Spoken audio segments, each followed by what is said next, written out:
उदासी हर तरह।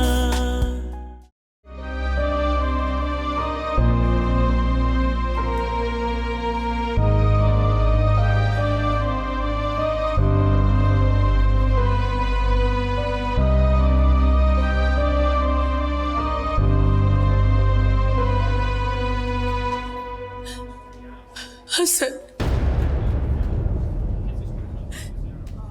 ये क्या कसम हो गया बेटा? सुबह तक तो बिल्कुल ठीक थी, फिर अचानक क्या हो गया मेरी बहन को? जहर देकर मारा है मेरी माँ को। क्या जहर? क्या कह रहे हो तुम? आप लोगों ने मार डाला मेरी अम्मी को जहर देकर। मेरी समझ में नहीं आ रहा तुम क्या कह रहे हो। ये जरूर उस लड़की ने तुम्हारे दिमाग में बिठाया है। तुमसे मेहरबानों ने ये बात कही है। अल्लाह गौरत करे उस लड़की को। मुझे सिर्फ ये बताइए मुझे कि फरिया कहाँ है वो? फरिया इसी अस्पताल के कोने में पड़ी है। मेरी बेटी से बर्दाश्त नहीं हुआ ये सदमा। अमीना के इंतकाल की खबर सुन के उसका हाल बुरा हो गया। तुम्हें यकीन नहीं आता तो आओ, चलो चलो मेरे साथ, मैं तुम्हें दिखाऊं। आओ मेरे साथ, इधर आओ। वो देखो मेरी बेटी।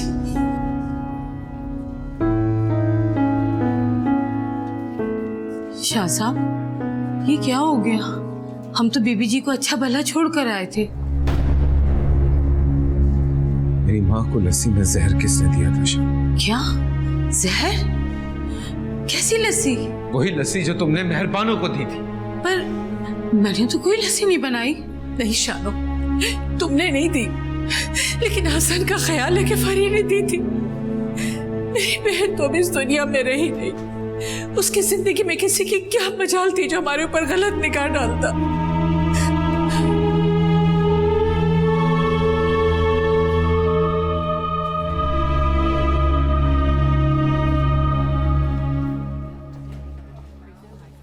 यहाँ बैठे भाई, इनका भी बयान लो। ये घर की पुरानी मुलाजमा है, सारे राज तो इन्हीं लोगों को पता होते हैं। हाँ बीबी, ये बताइए आपने मेहरबानों के कमरे में लस्सी किस वक्त रखी थी? कौन सी लस्सी? देखें, हमें सच सच बता दें। मेहरबानों ने बयान दिया है कि आपने उसके कमरे में लस्सी रखी थी, जिसको पीने के बाद मकतूला की हालत खराब हो गई, और डॉक्टरों के मुताबिक उसमें जहर था। साहब, मैंने कोई जहर नहीं दिया, ना ही मैंने लस्सी बनाई। मैं तो घर पे ही नहीं थी। वो लड़की बिल्कुल झूठ बोल रही है। मुझे पूरी बात बताइए। हम तो बाजार चले गए थे समीना बीबी के साथ। घर में फरिया बीबी।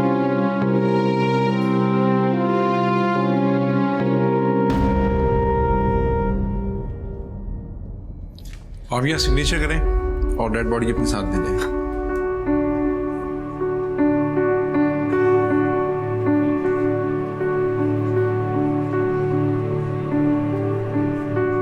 हसन साहब, आप अपनी वालदा की तदफीन करें, हम यहाँ अपनी इन्वेस्टिगेशन जारी रखेंगे। मुझे तो कुछ समझ में नहीं आ रहा। देखिए हसन साहब, केस बहुत कॉम्प्लिकेटेड हो गया। मेहरबानों के स्टेटमेंट के मुताबिक लस्सी उनके कमरे में शानू ने रखी, और शानू का कहना है कि वो उस वक्त घर पे मौजूद ही नहीं थी, और ना ही उसने किसी के लिए लस्सी बनाई।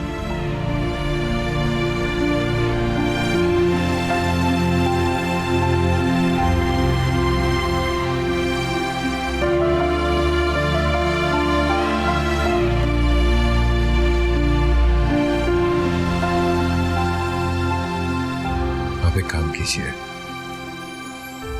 आप एक बयान मेरी खाला और मेरी कज़न का ले लीजिए। ठीक। क्या कह रहे हैं ये लोग? इन्वेस्टिगेशन पूरी कर रहे हैं। मैं अम्मी की डेड बॉडी लेकर मुल्तान जा। हसन, मैं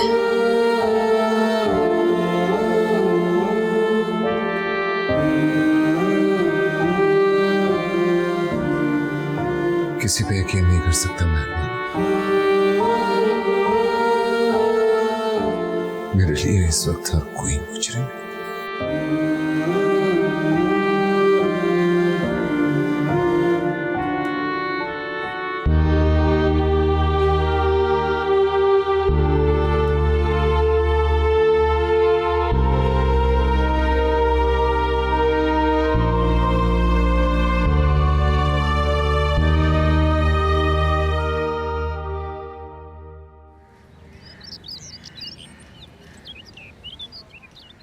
बस शाह साहब, जाने वाले चले जाते हैं, अपनी यादें छोड़ जाते हैं। सही कह रहे हैं आप। जी, मगर माँ की कमी तो कोई पूरी नहीं कर सकता। उन्हें हुआ क्या था, इतनी अचानक मौत? वक्त आ गया था उनका। हमने तो सुना है आपकी शादी होने वाली थी, बेचारी बेटे का सेहरा देके बगैर ही दुनिया से चली गई। मेरा ख्याल है कि अब हमें चलना चाहिए। दोबारा कल शाम में मुलाकात। मैं कल स्वयं के बाद कराची वापस लौट जाऊंगा, कुछ काम निपटाने हैं मुझे, तो आप पीछे ख्याल कर लीजिएगा। अल्लाह हाफ़िज़।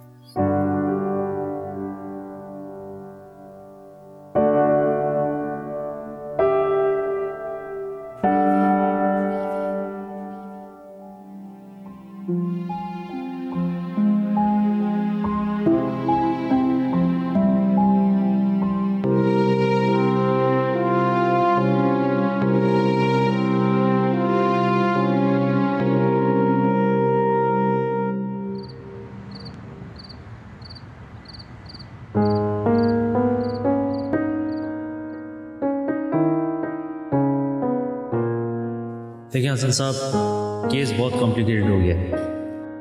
मेहरबानों के स्टेटमेंट के मुताबिक लस्सी उनके कमरे में शानू ने रखी, और शानू का कहना है कि वो उस वक्त घर पे मौजूद ही नहीं थी। किसी पे यकीन नहीं कर सकता मैं। मेरे यकीन इस वक्त आपको ही होना चाहिए।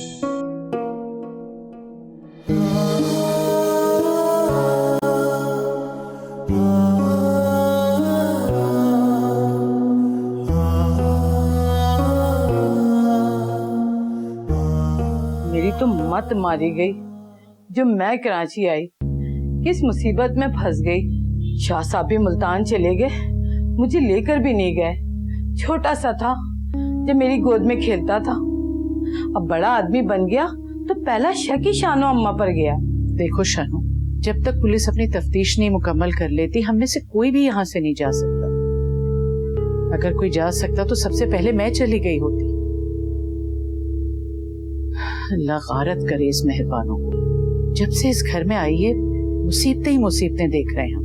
सही कह रही हैं आप, मुझसे तो उसकी कोई दुश्मनी भी नहीं थी, फिर भी पुलिस स्टेशन पे मेरा नाम दे दिया कि मैंने लस्सी बना कर दी थी। मैं तो आपके साथ थी, आप खुद बताएं।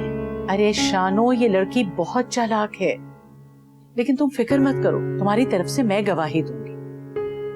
अब देखना, मुझ पे और मेरी बच्ची पे इल्जाम लगाएगी। हसन तो पहले से उसकी मुट्ठी में है। नहीं बीबी जी, अगर ये ऐसा करेगी तो मैं आपके हक में गवाही दूंगी। देखो शानू, पुलिस को ये जरूर बताना कि ये लड़की एक दफा घर से अपने आशिक बिलाल के साथ भाग चुकी है, और जब इसकी वीडियो आई थी ना, तो दफ्तर में एक लड़की पे हमला भी किया था इसने। अब मैं कुछ कहूंगी तो समझेंगे कि सास बहू की दुश्मनी। मुझे तो इस लड़की की समझ में नहीं आती, सब कुछ उसकी मर्जी से तो हो रहा था। अरे कोई मर्जी वर्जी नहीं, अमीना तो हसन की जिद की वजह से मजबूर हो गई थी, वरना वो खुश थोड़ी थी इस रिश्ते से। वो अपने दिल की बात सिर्फ मुझसे ही किया करती थी। एक मैं ही तो बहन बच्ची थी उसकी। चलो खुश ना सही, वो मान तो गई थी ना। मेहरबानो सिर्फ अपना रास्ता साफ करना चाहती थी। अरे उमर से मेरी और फरी की शिकायतें किया करती थी। तुम पे तो वैसे भी लस्सी पिलाने का इल्जाम लगा ही चुकी है। अब अगर ये सब बातें तुमने पुलिस को ना बताई ना, तो तुम जेल की सलाखों के पीछे होगी, समझी? हसन साहब, मेहरबानों और शानों के बयान में बहुत तसाद। बहरहाल अभी हम आपकी खाला और फरिया का बयान रिकॉर्ड करेंगे, उसके बाद इन सबको एक साथ बिठाएंगे, तभी कोई नतीजे पे पहुंच सकते हैं। इंस्पेक्टर साहब, आप फरिया से भी जरा सख्त लहजे में बात कीजिए। किससे किस तरह पूछना है वो आप हम पे छोड़ दें। जिस गिलास में आपकी वालदा को लस्सी दी गई थी, उसे हमने फॉरेंसिक लैब भिजवा दिया, वहां से भी जल्दी रिपोर्ट हमें मिल जाएगी। आफाक, आमना से कहो जो लड़की फरिया है ना, उसे लेकर आए। हसन साहब, आप प्लीज थोड़ी देर के लिए बाहर बैठे। जी।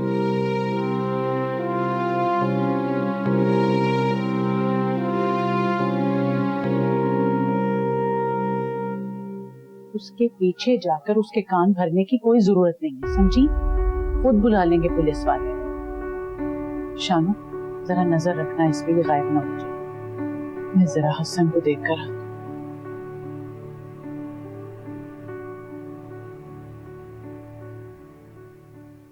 शानू, तुम भी इन लोगों की बातों में आ गई। मैंने ऐसा कुछ नहीं किया है। ये भी फरिया की नई साजिश है। मुझे नहीं पता, मैं तो पुलिस वालों को वही बताऊंगी जो सच है। क्या सच है शानू? तुम मुझसे कसम ले लो। ना बीवी जी, छोटी कसम ना उठाना, बड़ा अजाब आएगा। शानू, तुम भी अम्मी और फरिया की तरह समझती हो कि मैंने अमीना खाला को जहर दिया, कि मैंने उन्हें मार दिया? मैं ऐसा क्यों करूंगी शानू? मैं ये सब आप पुलिस वालों को बताएं, मुझे नहीं। खाला, शायद आपको भी अंदर जाना पड़ेगा, बिकॉज पुलिस आपसे भी कुछ पूछताछ करना चाह रही है। ठीक है, तुम बता दो मुझे क्या कहना है। मैं तुम्हें परेशान नहीं देख सकती। अगर तुम समझते हो कि मैंने या फरी ने अमीना को जहर दिया है तो मैं खुद से ये बात बता दूं। इन इल्जामात के बाद तुम्हारे घर में रहने से बेहतर है कि मैं और मेरी बेटी सारी जिंदगी जेल में गुजारें। और जिसने ये सारा काम किया है तुम मुझसे प्यार रचा के अपनी जिंदगी में मगन हो जाओ। जान, मैंने कब कहा? मैंने कब कहा ऐसा कि ये सब आपने किया? लेकिन फरी, वो तो अपने पागलपन में कुछ भी कर सकती। हाँ, मैं भी यही कह रही हूँ। अगर तुम्हें यकीन है कि फरी ने अपनी खाला को जहर दिया है तो ठीक है, हम कबूल कर लेते हैं अपने जुर्म। जब मुझे बताइए और कौन कर सकता है? मेहरबान हो। मैं जानता था कि आप उस बेचारी का सारा इल्जाम धरेंगे।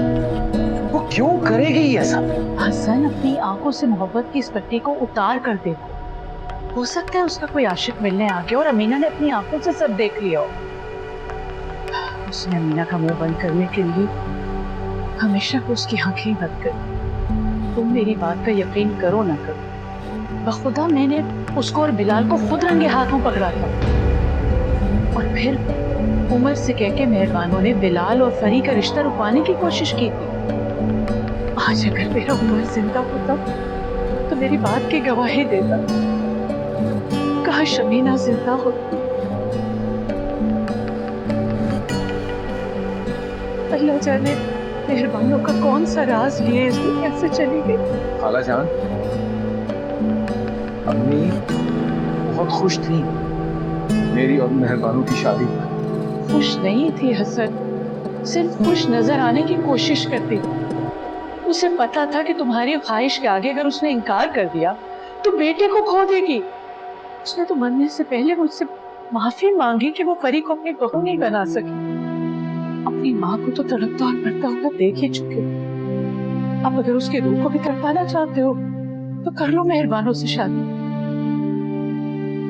और हाँ, उमर की मौत के वक्त तुमने मुझसे कहा था कि खाला मुझे उमर की जगह समझे, तो आज मैं भी तुमसे कह रही हूँ कि मुझे अमीना की जगह समझो। मैं तुम्हें माँ की कमी नहीं महसूस होने दूंगी। मैं खुशी खुशी धूमधाम से तुम्हारी शादी मेहरबानों से कराऊंगी। तुम फिक्र ना करो हसन, फिक्र ना करो, मैं करूंगी शादी।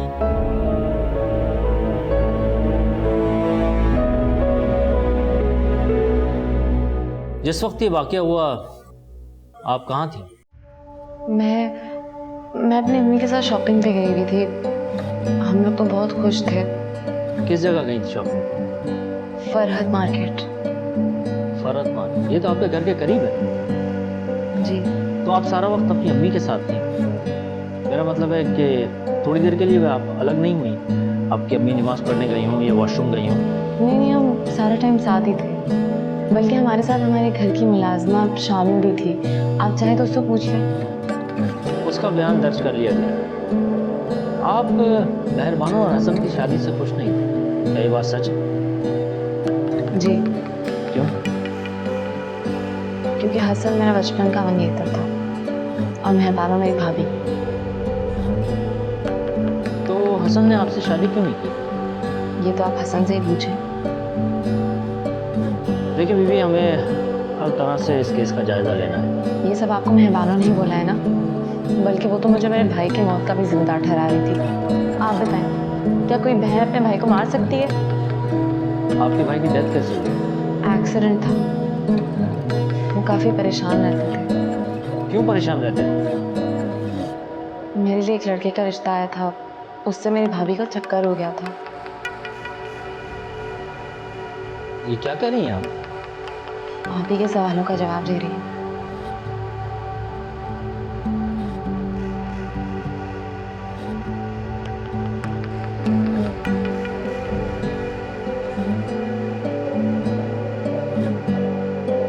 जाओ उस लड़की मेहरबानों को लेकर आओ।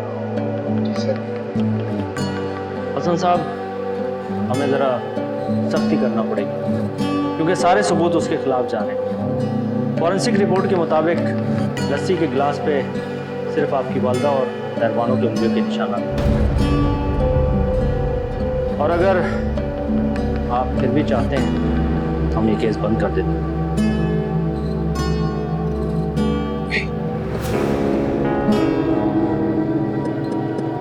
जो भी मेरी कातिल है, वो जो कोई भी, मैं उसे माफ नहीं करूंगा। ठीक। हाँ बीबी, सच सच बताओ, क्यों दिया तुमने अपने होने वाली सास को जहर? मैंने नहीं दिया। मैंने नहीं दिया। मैंने नहीं दिया, मैंने नहीं दिया। कब तक ये राग अलापती रहोगी? सच सच बताओ। तुम वही लड़की हो ना जिसने अपनी वीडियो बना के इंटरनेट पे डाली थी? नहीं, मैंने कोई वीडियो नहीं बनाई थी। मेरी ऐसी कोई वीडियो नहीं है। मैं वो लड़की नहीं हूँ। सारी दुनिया ने देखी है वो वीडियो। मैं वो लड़की नहीं हूँ। मैं कातिल नहीं हूँ। मैं आवारा नहीं हूँ। मैंने ऐसी कोई वीडियो नहीं बनाई। साहब, मुझे तो साफ लगता है इसने अपने आशिक के साथ मिलकर अपनी सास को जहर दिया है। ये रोना धोना बंद करो। ये ड्रामे यहाँ रोज चलते हैं। सच सच बताओ, क्यों कत्ल किया तुमने? मुझसे कसम लेने मैंने नहीं किया।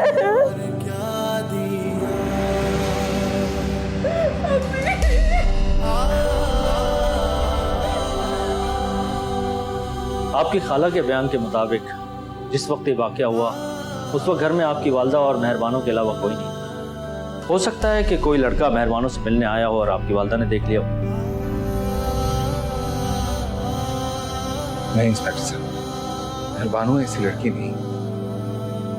हसन साहब, ऐसे केसेस हम रोज देखते हैं। आपकी खाला ही बता रही थी कि उनके बेटे को रास्ते में कोई लड़की मिली और उसने उसे फंसा लिया। आप बहुत बोले हैं हसन साहब, इतनी जल्दी किसी पे एतबार नहीं करते।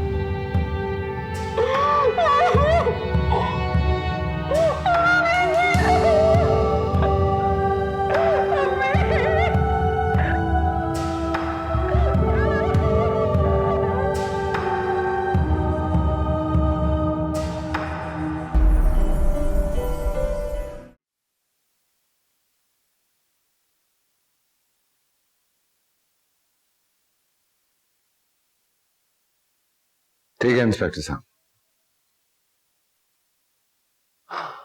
ठीक है, बंद कर दीजिए इस केस को।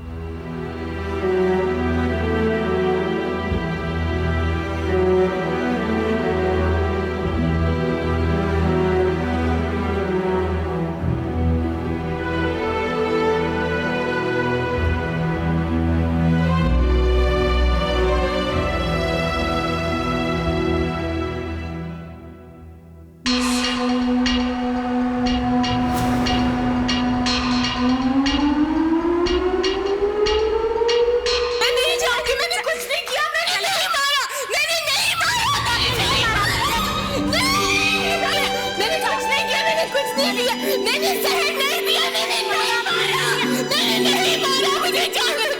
मैं नहीं जाऊंगी, मैं नहीं जाऊंगी, मैंने कुछ नहीं किया। आ जाओ।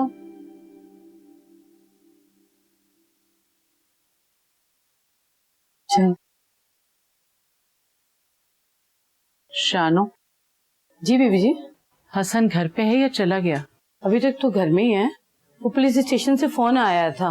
क्या फिर बुला लिया उन्होंने? मैं तो इनकी पूछगछ से तंग आ चुकी हूँ। अब जब सब वाजे हो गया है कि मेहरबानों ने सब कुछ किया है, तो अब तहकीक करने के लिए क्या रह गया है? नहीं नहीं बीबी जी, उन्होंने उनको बुलाने के लिए फोन नहीं किया था। उन्होंने तो बताने के लिए फोन किया था कि मेहरबानों को पागल खाने भेज दिया गया है। क्या? जी, इसीलिए फोन किया था। तो हसन ने क्या कहा?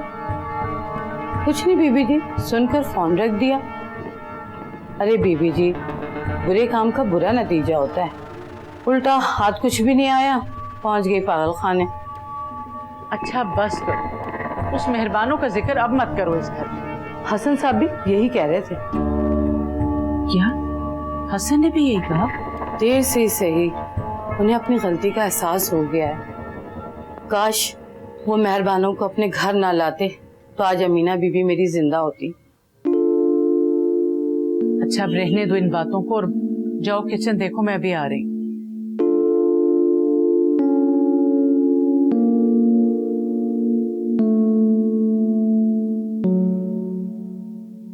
आपने डॉक्टर नासिर से उस पेशेंट का फॉलोअप किया था जिसके बच्चे उसको यहाँ छोड़ के गए थे? सज्जाद? हाँ सज्जाद।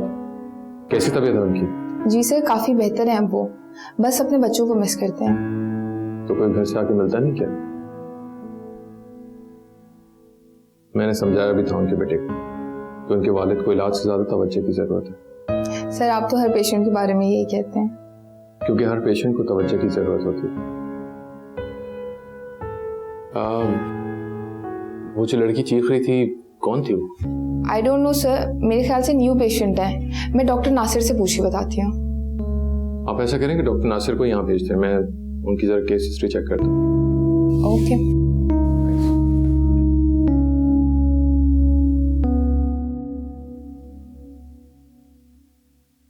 मैम कहीं जा रहे हैं? मेरी दोस्त शाइस्ता के यहाँ जाके रहेंगे। क्यों? इसलिए कि मजीद यहाँ रहने की गुंजाइश नहीं रही। मगर क्यों अम्मी? वही क्योंकि मजीद पागलपन की गुंजाइश नहीं है। अब तो सब ठीक हो रहा है। एक जान चली गई, एक लड़की पागल खाने पहुंच गई। मेरा दिल कहता है उस जिंदा और मुर्दा लाशों के ऊपर तुम अपनी खुशी का महल तामीर नहीं कर सकती। हाँ तो किसने कहा था अमीना खाला को कि मेहरबानों के लस्सी का ग्लास कटाकट पीती चली जाए? अच्छा बस करो, बहुत देर हो गई। मीम, थोड़े दिन और रुक के देख लेते हैं, क्या पता हसन मुझ में इंटरेस्टेड हो जाए, हमसे शादी कर ले। हसन चुप हो गया फरी तो इसका ये मतलब नहीं है कि उसका दिल तुमसे साफ हो गया। हालात के हिसाब से तुम खुशकिस्मत निकली, मगर इतनी भी नहीं कि हसन तुमसे शादी कर ले। वो तुमसे कभी शादी नहीं करेगा। सलाखों से बचना चाहती हो तो चलो यहाँ से जल्दी। लेकिन बस चुप हो जाओ, मैं कह रही हूँ, बहुत हो गया।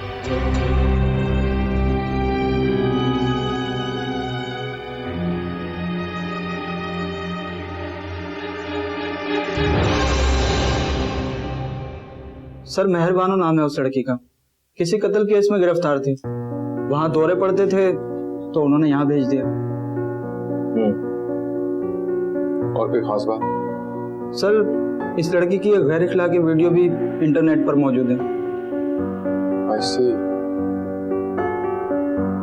तो यानी कि इसीलिए ये उसको कत्ल करना चाह रही होगी जिसने उसकी वीडियो बनाई, और प्रॉब्ली वो उसको ब्लैकमेल कर रहा होगा। सर ये तो नहीं मालूम कि उस लड़की ने किसको कत्ल करने की कोशिश की थी।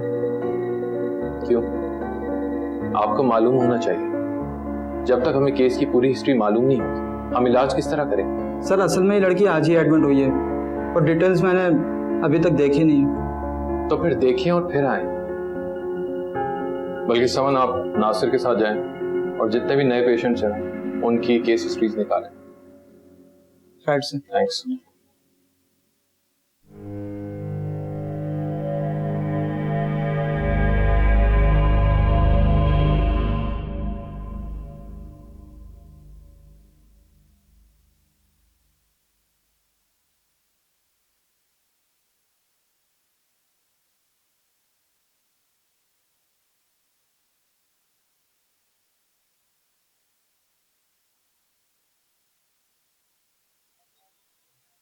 हसन।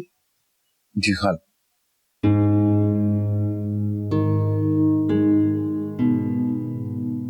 कहीं जा रही हैं आप? हाँ। कहाँ? मेरी एक सहेली है, मैंने उनसे कहा है कि कुछ दिन मुझे और फरी को अपने पास रख लें, उसके बाद कोई और बंदोबस्त कर लूंगी। क्यों खाला, कोई तकलीफ है आपको यहाँ पे? तकलीफ? इस घर में हमारे ऊपर कत्ल का इल्जाम लगा, तुम कहते हो कोई तकलीफ है? और हाँ, हम जहां भी जाएंगे तुमसे राब्ते में रहेंगे, बल्कि अपना पता भी पुलिस स्टेशन पे दे जाएंगे ताकि अगर तफ्तीश के लिए बुलाना हो तो बुला लें। खाला वो सब ठीक है, लेकिन इस तरह से मैं आपको कहीं जाने नहीं दूंगा। आप जानती हैं अम्मी को आपका कितना ख्याल था। इसीलिए तो जा रही हूँ कि अब इस घर में हमारा ख्याल रखने वाला कोई नहीं रहा। खाला मैं हूं ना आपका ख्याल रखने के लिए। तुम ख्याल करने के लिए नहीं हो, तुम शक करने के लिए हो, और तुम भी अपनी जगह ठीक हो। जब कोई बेआसरा हो जाता है तो जिसका दिल चाहता है, जो दिल चाहता है कहता है। इसलिए मेरे ख्याल में बेहतर है कि अब मैं यहां से चली ही जाऊं। उमर की कंपनी की तरफ से कुछ पैसे मिले थे और कुछ जेवर है मेरे पास जो मैंने फरी की शादी के लिए रखा था, उसे भी बेच दूंगी। किसी ना किसी तरह गुजारा हो ही जाएगा। मैं सारा खर्चा उठाऊंगा, कोई जरूरत नहीं है आपको जेवरात बेचने की या किसी गैर के घर जाके रहने की। ये घर आपका अपना है। जब तक अमीना जिंदा थी मैं भी इस घर को अपना घर समझती थी, लेकिन अब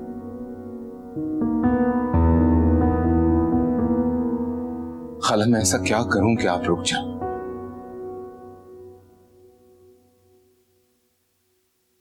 नहीं बेटा, तुमने तो पहले ही हमारा बहुत ख्याल रखा है।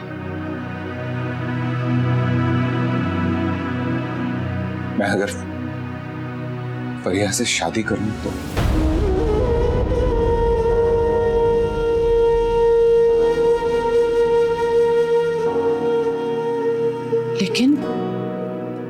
लेकिन तुम्हें तो शक था कि इन सब चीजों के पीछे फरी का हाथ है। आप मेरी जगह होती तो क्या ये शक ना गुजरता? महर बानो नफ्सियाती मरीजा थी, इसलिए पागल खाने पहुंच चुकी, और कब तक जिरा करता फिरूंगा मैं उसके लिए? जो हकीकत थी वो खुल गई, लेकिन एक बात जो बार बार मुझे सताती है वो ये है कि जब हम दोनों की शादी हो रही थी, अम्मी रजामंद हो चुकी थी, तो फिर उसने ये सब कुछ क्यों किया? लेकिन इस क्यों को लेकर कब तक भटकता रहूंगा? पागलों की हरकतों का जवाब क्या हो सकता है सिवाय उनकी बीमारी के? और कुछ जाहिर भी तो नहीं हो सकता। इसलिए एक बार फिर सोच लीजिए।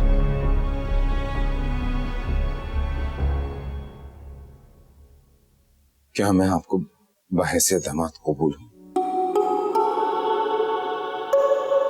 बेटा, वो तो थी ही तुम्हारी।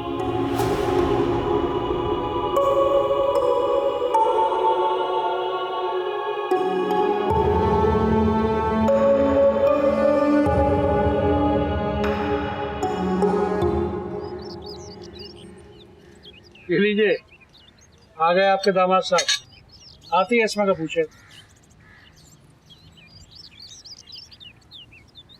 अस्सलामुअलैकुम। वालेकुम अस्सलाम। बेटा चाय बनाऊं तुम्हारे लिए? नो थैंक्स माँ। ये बताएं अस्मा कैसी? बस ठीक ही है। कोई प्रोग्रेस? नहीं बेटा, कुछ भी नहीं। मैं जाके उससे बात करूँ।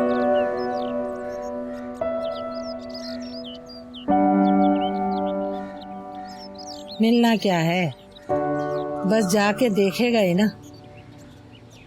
कब तक वफादारी निभाएगा? 2 साल हो गए पिला ना के अस्मा की खिदमत किए जा रहा है। थक हार के एक दिन दूसरी शादी कर ले। खुदा ना करे, जब तक अस्मा को होश आ ही जाएगा। ये उम्मीद है, ये दिलासे हम एक दूसरे को कब तक दे सकते हैं? हकीकत ये है कि एक दिन बेजार हो जाएगा और मर्द ज्यादा तीमारदारी जो है उसे बर्दाश्त नहीं कर सकता।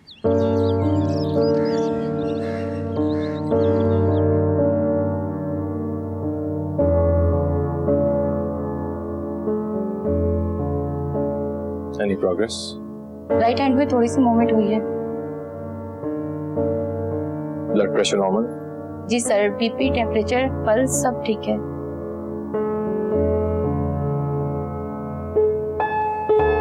अब जाए।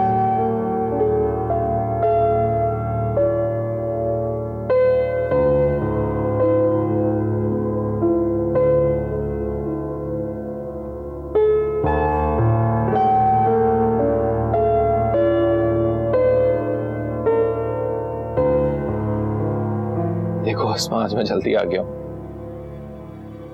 आज थर्सडे है ना, और तुम्हें याद है हम हर थर्सडे को मूवी देखने जाया करते थे। देखो मैं एहतियातन टिकट्स भी ले आया।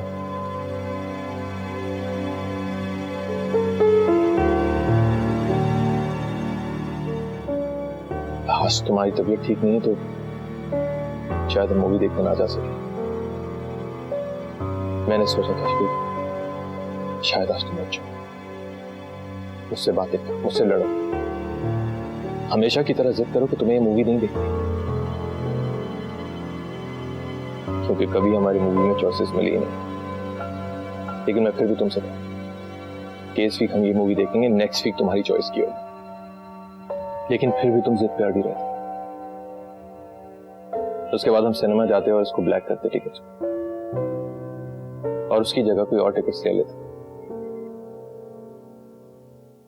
वैसे ये मूवी भी अच्छी है, लव स्टोरी है, द इटर्नल लव स्टोरी। इसमें हीरो हीरोइन से बहुत मोहब्बत करते हैं और हीरोइन भी मोहब्बत करती है, लेकिन मुझसे लिफ्ट नहीं कराती, जैसे तुम मुझे लिफ्ट नहीं कराती।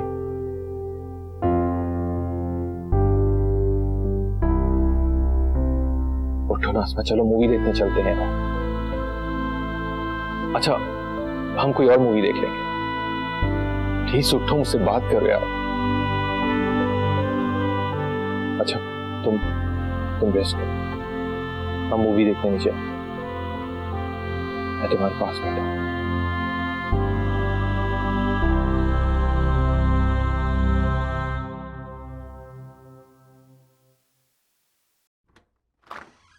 हसन, तुम सोने नहीं रहे थे? हाँ, नहीं सुन रहा हूँ, बोलो। मैं पूछने आई थी कि वो अम्मी ने जो कहा वो सच है? हाँ सच है। मैंने सोचा मैं खुद ही तुमसे पूछने आ जाऊं। मैं तो अम्मी के दिलासों से थक गई हूँ। मुझे अब दिलासों की कोई जरूरत नहीं, इसलिए जो कुछ उन्होंने कहा वो बिल्कुल सच है। तो तुम मुझसे शादी करने के लिए तैयार हो? खाला ने बता दिया। हाँ, और मैं तुम्हें बताने आई थी कि मैं बिल्कुल ठीक हूँ और तुम्हें मुझ पे बिल्कुल भी तरस खाने की जरूरत नहीं है। हाँ, वो खाला की वजह से हालत खराब हो गई थी मेरी, लेकिन अब मैं बिल्कुल ठीक हूँ। और मैंने अम्मी को भी समझाया है कि वो तुमसे बिल्कुल जबरदस्ती ना करे। कोई जबरदस्ती नहीं कर सकता मुझसे। अम्मी की ख्वाहिश थी कि मैं तुमसे शादी करूं। जीते जी उनकी ये ख्वाहिश मैं पूरी नहीं कर सका, लेकिन आज जब वो इस दुनिया में नहीं है, तुमसे शादी करके कम से कम उनकी रूह को सुकून तो पहुंचा सकता हूँ। लेकिन हसन, हालांकि रूह को सुकून तो तब पहुंचेगा ना जब तुम्हें सुकून होगा। अगर तुम खुश नहीं होगे शादी से तो वो कैसे खुश होंगे? मां मरी है मेरी, अपनी शादी पे शादियां नहीं बजा सकता मैं। तुमसे शादी कर रहा हूं, ये कम। और यहाँ और नहीं रह सकता मैं। अगर तुम्हें मुझसे शादी करनी, जाओ जाके पैकिंग करो, मुल्तान जा रहे।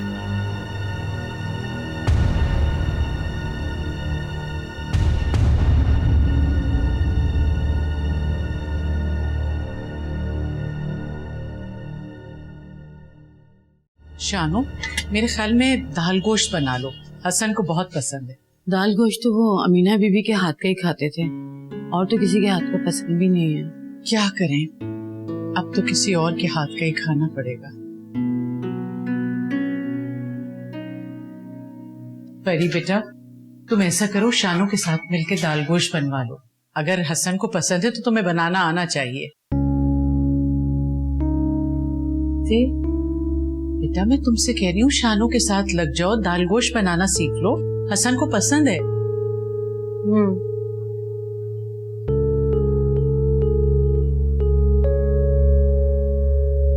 ये क्या हुआ?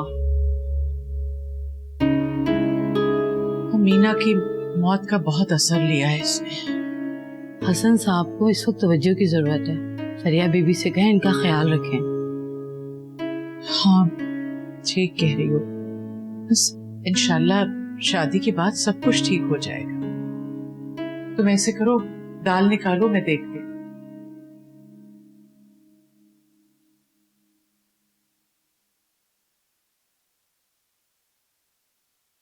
कहीं बाहर जा रही हो तुम? जी। क्यों? क्या मतलब क्यों अम्मी? मेरा दम घुट रहा है इस घर में, मुझे बाहर निकलना है। ठीक है, मैं हसन से कहती हूँ वो तुम्हें ले जाए। नहीं, मुझे अकेले जाना है।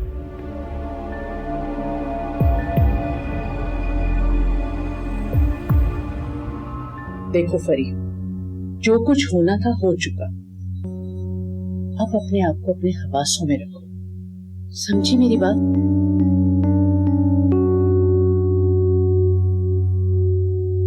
अच्छा चलो, मैं चलती हूँ तुम्हारे साथ, लेकिन तुम अपने आप को बिल्कुल नॉर्मल रखो।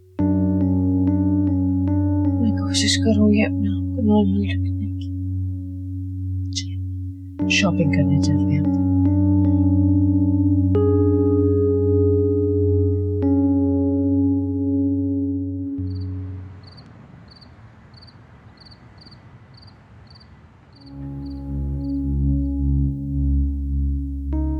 फरी, खाना क्यों नहीं खा रही?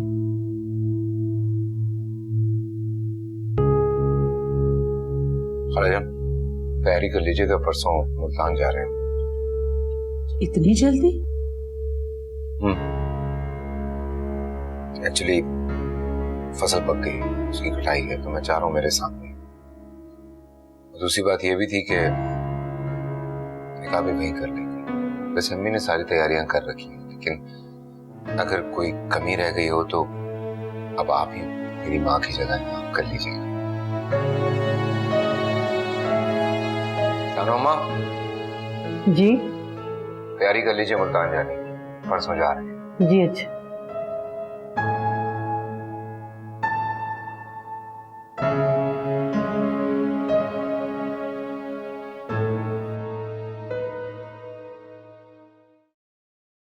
परी, परी तुम्हारे चेहरे पे वो खुशी क्यों नहीं है?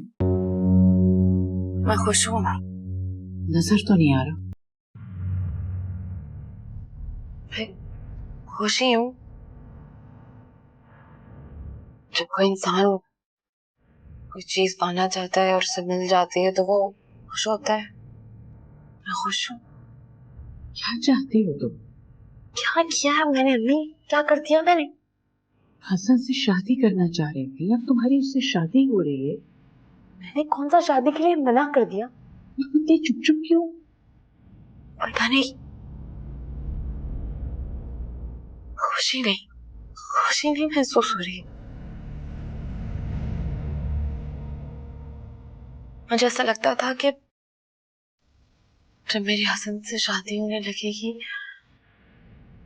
तो बहारें आएंगी और मैं नाचूंगी और पता नहीं क्या क्या होगा, लेकिन कुछ महसूस ही नहीं होता। जैसे किसी मंजिल के लिए बहुत मेहनत की, उसे पाने के लिए, और वो मंजिल मिल भी गई हो, लेकिन उसे वहां की खुशी नहीं महसूस हो रही हो। अधूरापन, घबराहट, घबराहट। पता नहीं अम्मी मुझे क्या हो गया है। मेरे ख्याल में तुम्हारा चुप रहना ही बेहतर है।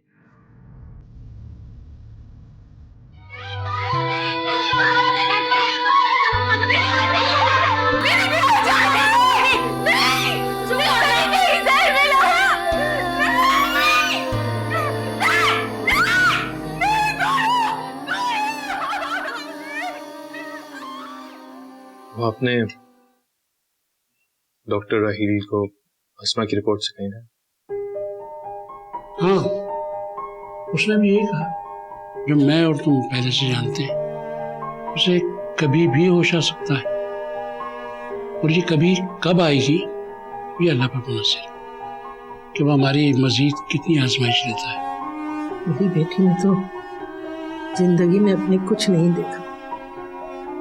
हनीमून पे जाने के लिए पहले ही दिन सीढ़ियों से ऐसे गिरी कि सर की चोट की वजह से कोमे में चली गई।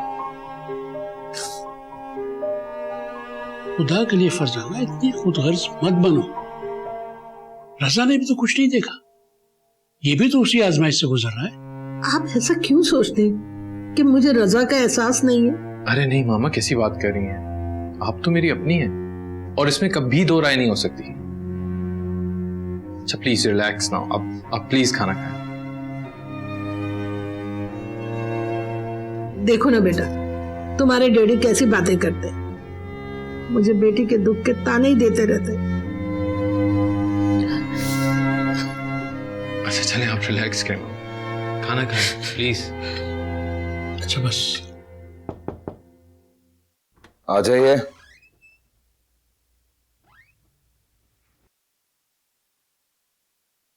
शाह साहब, दूध पी लीजिएगा।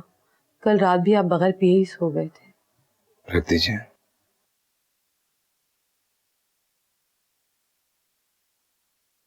बात सुनिए।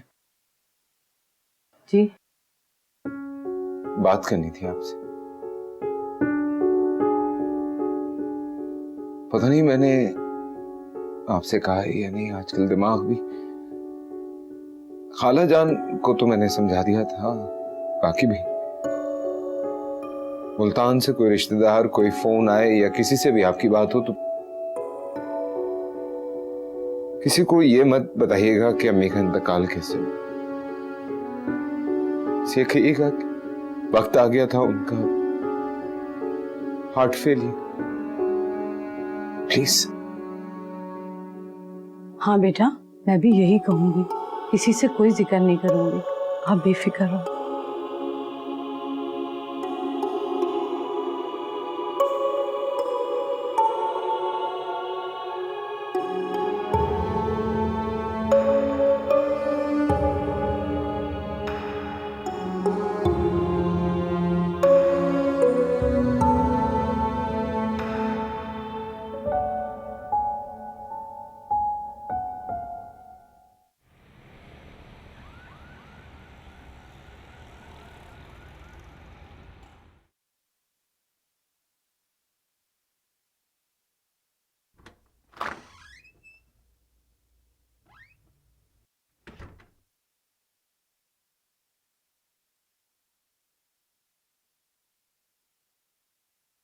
मैंने नहीं मारा है।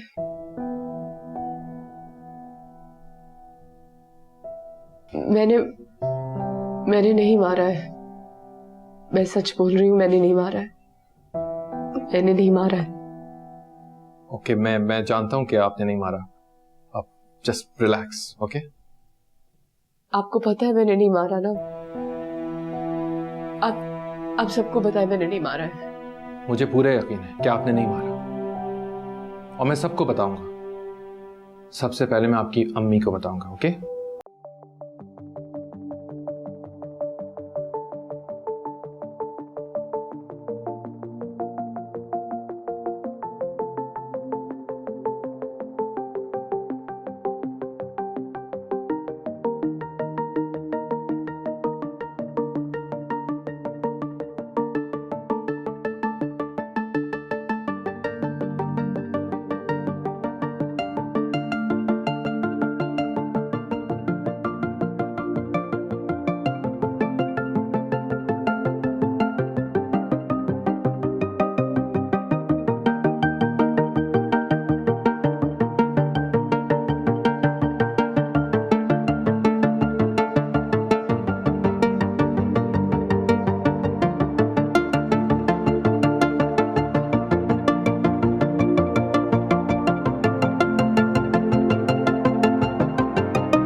मैं फरिया को मार डालूंगी।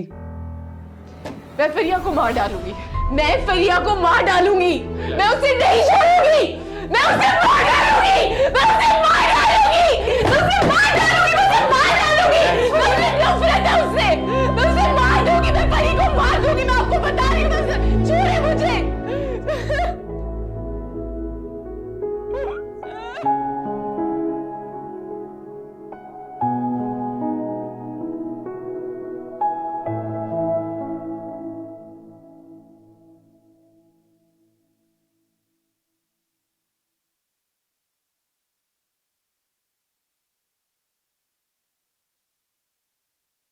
मेरा ख्याल है कि रजा को अब शादी कर लेनी चाहिए। तो कर ले शादी, रोका किसने?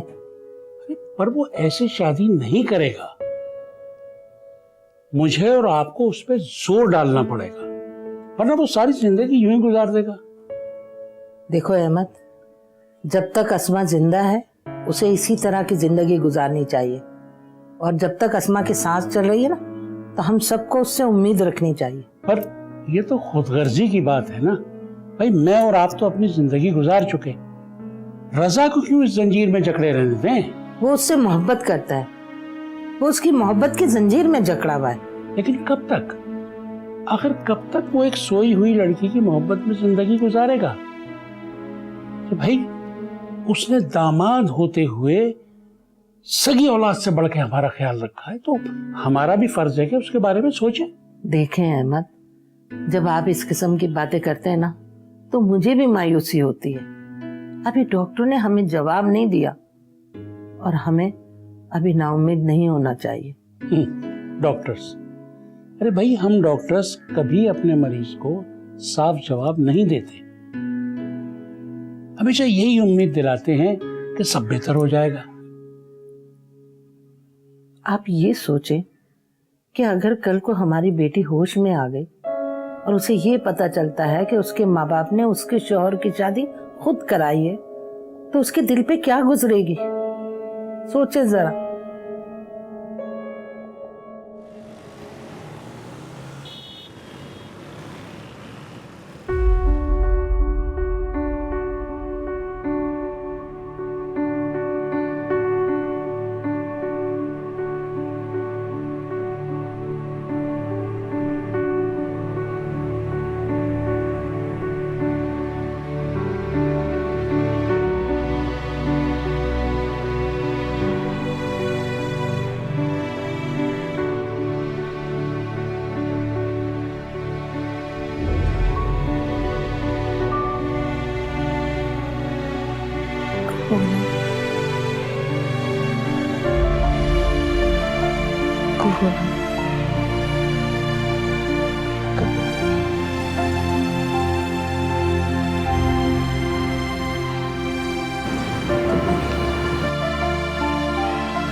यानी 12 घंटे हो गए और ये अब तक नींद से नहीं जागी।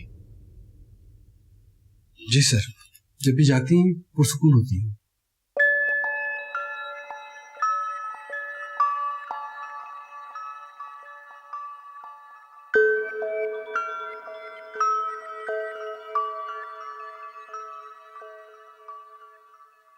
मेहरबान हो,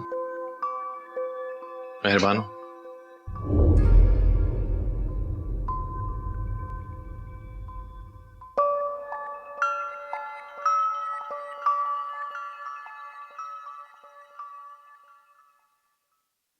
डॉक्टर साहब, मैं पागल नहीं हूँ। फरिया पागल। मैं जानता हूं कि तुम पागल नहीं हो। प्लीज जागो, मेहरबान हो, मेहरबान हो, प्लीज वेक अप।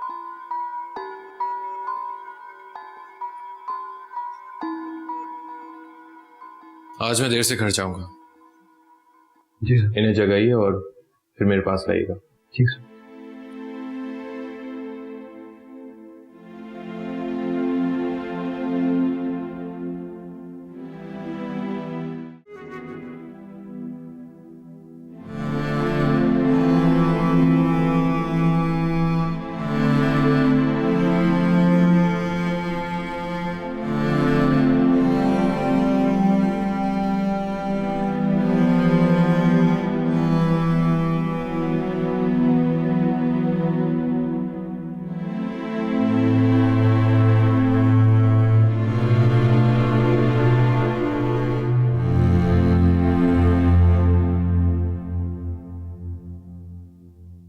अरे इन्हें बाजुओं से क्यों पकड़ा हुआ है? छोड़ो, आप प्लीज बैठे।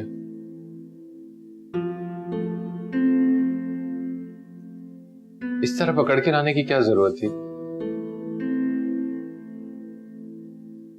अब कैसी तबीयत है आपकी?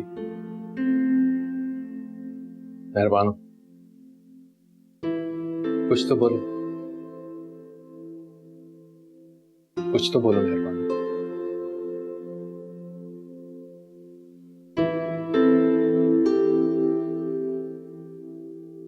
तुम्हें पता है फरिया यहां आई थी?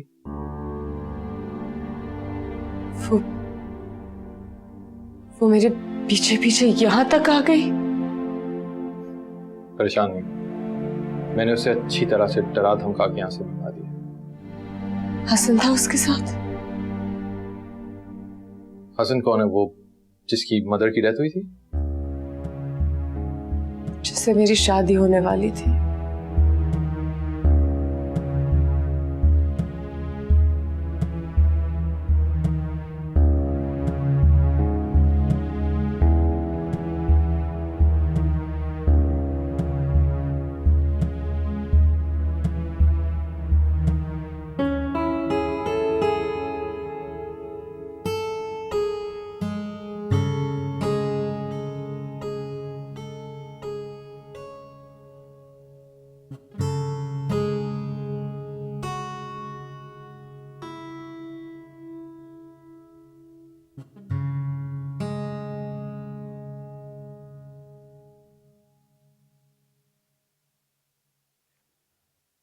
ये वो कंगन है जो मेरी माँ ने मेहरबानों के लिए लिए थे। वो मेहरबानों जिसने मेरी माँ की जान ले ली।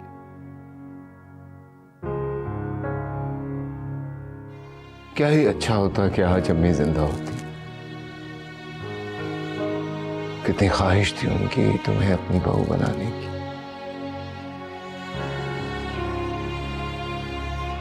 क्या अच्छा होता कि आज अम्मी भी हमारे साथ होती। कितना खुश होती है हमारी शादी। कितना अच्छा होता। ये कपड़े, ये जेवर जो आज तुमने पहन रखे हैं, ये अम्मी ने तुम्हारे लिए मुंतखब किए होते। कितना अच्छा होता अगर आज मेरी माँ जिंदा होती। हसन, तुम खाला के बारे में प्लीज बात नहीं करो। क्यों? मेरा दम घुटता है, बर्दाश्त नहीं होता। तुम्हें याद है जब उनकी डेथ हुई थी तो मैं बेहोश हो गई थी। मुझसे उनका जिक्र सहा नहीं जाता। सोचो फरिया, सोचो, उस औरत ने जहर दे के मारा है मेरी मां। कितनी तकलीफ हुई होगी उन्हें इस दुनिया से रुखसत होते। कितनी बेदर्दी से मार डाला उसने मेरी मां को। कभी माफ नहीं करूंगा उसे, कभी भी माफ नहीं करूंगा।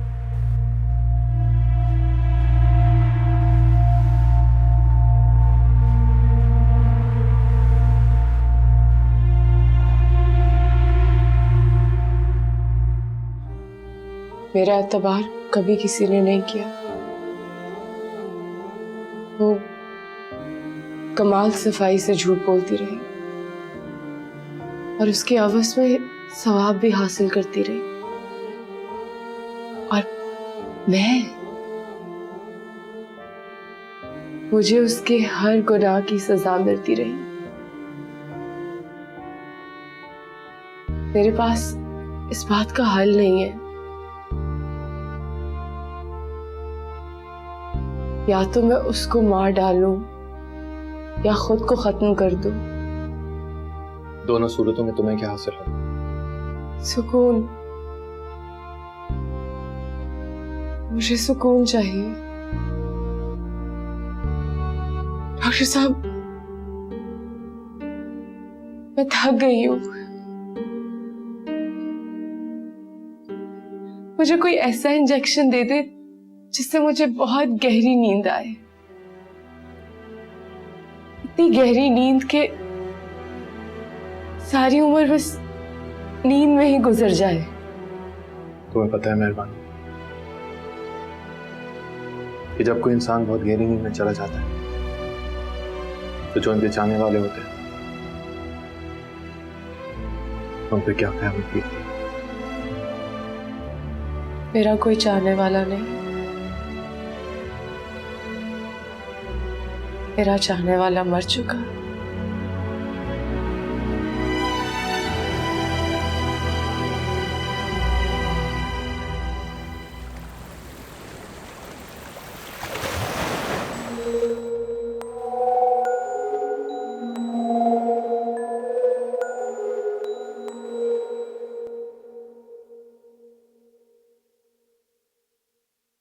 फरिया, मैं बाहर खड़ा तुम्हारा इंतजार कर रहा हूँ, तुम्हें फोन कर रहा हूँ, तुम फोन भी नहीं उठा रही।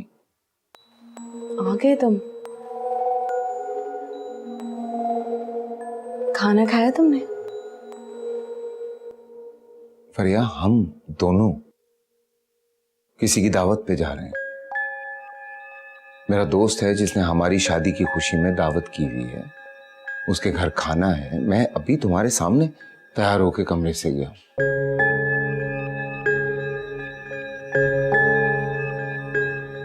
हम वहां जाने वाले थे। फरिया, तुम इसलिए तैयार हुई हो ना?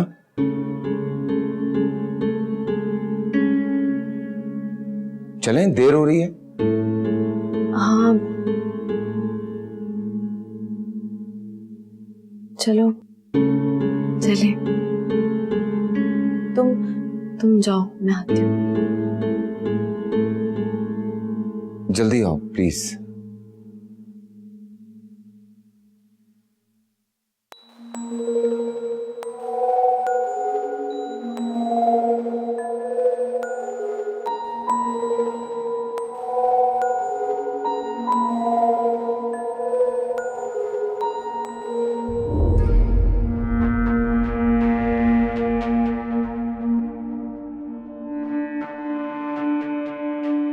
काफी दिनों से कोई पैनिक अटैक्स भी नहीं हुए, कोई शॉट्स भी नहीं लगे। द गुड न्यूज इज कि तुम बहुत तेजी से इंप्रूव कर रही हो।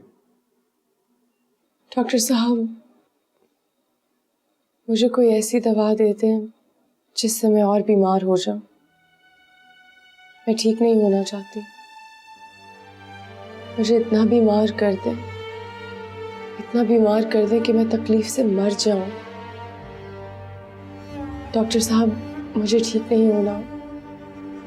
अगर मेरे नसीब में कैद ही है तो मुझे यहाँ कैद कर दे। मैं इन पागलों के साथ रहना चाहती हूँ। ये पागल बाहर की दुनिया से कम खतरनाक है। मैं अपने जैसे बेगुनाह लोगों के साथ रहना चाहती हूँ। ये बेहतर नहीं है बजाय इसके कि मैं मुजरिमों के साथ रहूँ। मेरा दिल कहता है कि तुम किसी को कत्ल नहीं कर सकते। दिल की कौन सुनता है? ठीक है, हर इंसान अपने दिल की हजारों आवाज़ों का बोझ अपने दिल में दबाए खो गया है, पर इतने लोगों में कोई ऐसा नहीं जो उसका दुख बांट सके। हर एक शायद अपने ही बोझ के तले दबा हुआ है। प्लीज डॉक्टर साहब, मुझ पर रहम करें। कैद तो मैंने काटनी है, बजाय इसके कि मैं मुजरिमों के साथ काटूं, क्यों ना इन मरीजों के साथ काटूं। लेकिन मेहरबानो, तुम इस तरह यहाँ कैसे रहोगी? अभी तो तुम्हारा दिल दुखा हुआ है, इसलिए तुम इस तरह की बातें कर रही हो। लेकिन जैसे जैसे वक्त गुजरेगा तुम्हें ये जगह काटने को दौड़ेगी और तुम खुद यहाँ से भागना चाहोगी। Trust me. हाँ, लेकिन ये पागल लोग बाहर की दुनिया वालों से कम खतरनाक हैं। बाहर की दुनिया के लोग तो पागल नहीं, तो फिर वो दूसरे इंसान को क्यों नहीं समझते? एक कमजोर इंसान को हौसला देने की बजाय वो उसका फायदा क्यों उठाते हैं? डॉक्टर साहब, बस प्लीज मुझ पर रहम खाएं। मुझे यहां से जाने को मत कहें।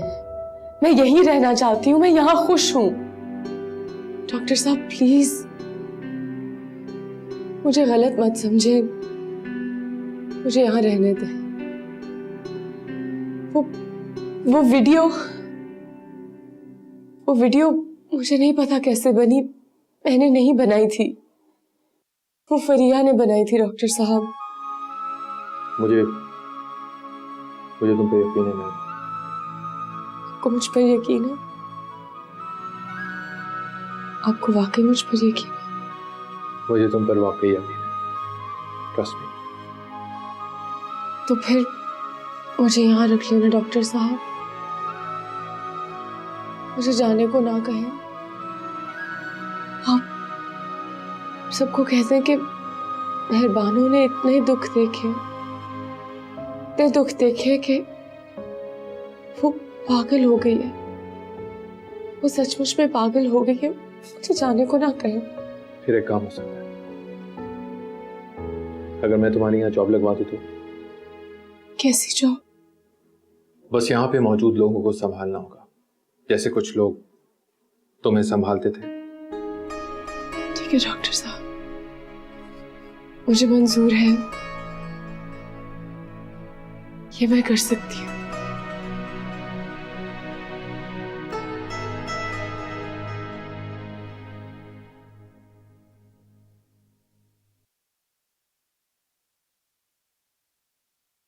शानो, क्या आप उठ गई? नाश्ता ले आऊं मैं आपके लिए? नहीं, नाश्ता नहीं करूंगी, बस चाय दे दो मुझे। क्या आप भी नाश्ता नहीं करेंगी? आप भी क्या मतलब? और किसने नाश्ता नहीं किया? किसी ने भी नाश्ता नहीं किया। हसन साहब भी लस्सी का एक गिलास पी के चले गए। फरिया बीबी अभी तक उठी नहीं है। फरिया अभी तक उठी नहीं? अच्छा फिर तुम ऐसे करो, मेरा नाश्ता भी फरी के कमरे में ही ले आओ, मैं उसे उठाती हूँ जाके।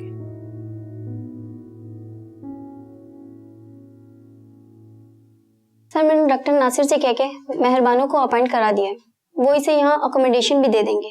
मगर ख्याल रहे ऑफिशियली कुछ भी नहीं होगा, जो भी होगा अनऑफिशियल होगा। तुम जानती हो ना इस लड़की पर केस है। जी सर, हम इस बात का ख्याल रख रहे हैं, और वैसे भी अदालत ने उसे पागल ही करार दिया है। और जिस खातून के मर्डर के केस में मेहरबानों को जेल भेजा गया था, उसका बेटा इस केस को परस्यू ही नहीं कर रहा। पुलिस भी इसे इतना सीरियस नहीं ले रही। मेरा ख्याल है ये केस बहुत जल्दी खुद ब खुद बंद हो जाएगा। गुड। सर इस लड़की ने बहुत तेजी से अपने आप को रिकवर किया है। अब ना सिर्फ वो अपना ख्याल रखती है, बल्कि दूसरों का भी ख्याल रख रही है। यकीनन इस लड़की ने रिकवर कर लिया है, मगर वो बिल्कुल नॉर्मल है, ये कहना कबल इस वक्त है। वो यहाँ रहती है, उसको यहाँ रहने की आदत हो गई है, एडजस्ट कर गई है, कंफर्टेबल है। लेकिन अगर क्या नाम है उस लड़की का, फरिया, अगर फरिया उसके सामने आ जाती है, फिर हमें क्लोजली ऑब्जर्व करना होगा कि मेहरबानों कैसे रिएक्ट करती है। सर इस नजरिए से तो मैंने सोचा ही नहीं। मगर हमें ऐसे केसेस को इसी नजरिए से देखना होता है। एक बात समझ लो, यहाँ पे जो भी जहनी मरीज आते हैं, हमें उनके दिमाग का इलाज नहीं करना होता, बल्कि हमें उनके दिल पर लगे किसी गहरे जख्म पर मरहम रखना होता है। किसी जख्म का इलाज करना तो आसान होता है, मगर दिल पर लगी चोट का जख्म इतनी आसानी से नहीं जाता। फिलहाल हमें मेहरबानों को यहाँ से ले जाना है थोड़ी देर के लिए, किसी ऐसी जगह जहाँ बहुत सारे लोग हों, और फिर उसको ऑब्जर्व करना होगा। फॉर एग्जाम्पल किसी शॉपिंग मॉल में। सर आप ठीक कह रहे हैं। ठीक है, आप जाएं, और पेशेंट वसीम है ना, उनकी ऑब्जर्वेशंस ले लें और रिपोर्ट बना लें।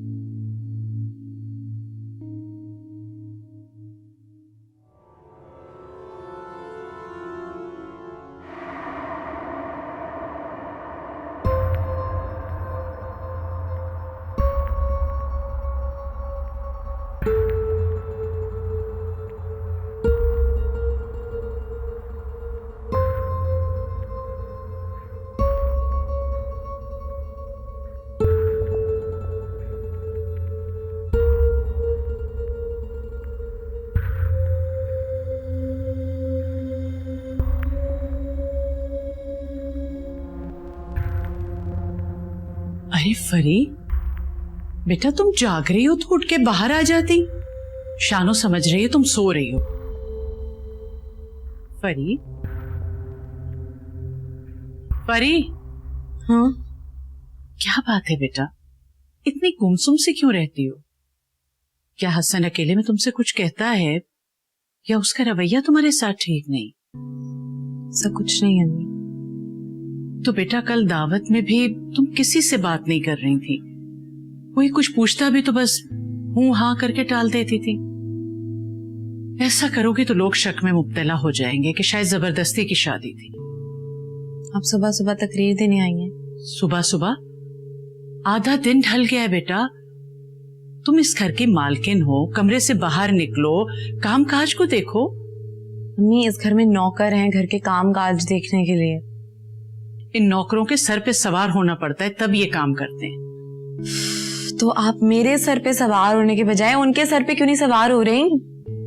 कैसी बातें कर रही हो? घर की मालकिन तुम हो, मैं भला इन्हें कुछ कहती हुई अच्छी लगूंगी? अच्छा चलो ठीक है, अगर घर के काम में दिल नहीं लगता कम से कम अपने शौहर की तरफ तो तवज्जो दो। शानो बता रही है वो सुबह लस्सी का एक ग्लास पी के जमीनों पे चला गया। जल्दी उठा करो बेटा, उसके साथ नाश्ता करो, उसकी तरफ तवज्जो दो। कर लूंगी मैं उसका ख्याल, पहले तो शानो का कुछ करती हूँ मैं। बातें थी प्यासी हर तरह